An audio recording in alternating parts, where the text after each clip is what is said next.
ধৃত প্রাক্তন তৃণমূল কাউন্সিলর বাপ্পাদিত্য দাশগুপ্তের বিরুদ্ধে নতুন অভিযোগ। মহিলা আইনজীবীকে ধারালো অস্ত্র দিয়ে আক্রমণ, প্রাণে মারার চেষ্টা। পুলিশ হেফাজতে থাকাকালীনই দুষ্কৃতীদের ব্যবহার করে খুনের চেষ্টা করা হয়, এমনটাই অভিযোগ তুলেছেন মহিলা আইনজীবী। আক্রমণের পেছনে আছেন 101 নম্বর ওয়ার্ডের তৃণমূল প্রেসিডেন্ট সৌরভ ঘোষ, এমনটাই অভিযোগ আইনজীবী পারমিতা দের। মামলা থেকে সরিয়ে দিতে প্রাণনাশের চেষ্টা করা হয়েছে, এমনটাই অভিযোগ আইনজীবী। পাটুলি থানায় লিখিত অভিযোগ দায়ের করেছেন তিনি।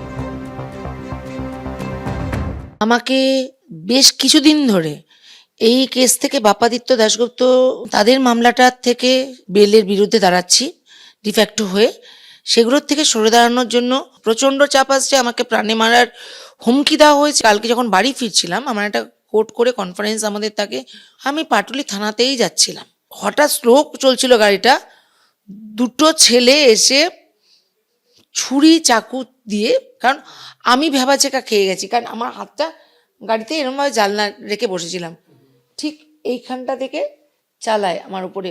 আমাকে বলে, ট্রায়ালটা আজকে দিলাম, যদি এরপরও না সরে দাঁড়াস পুরোপুরি শেষ করে দেব।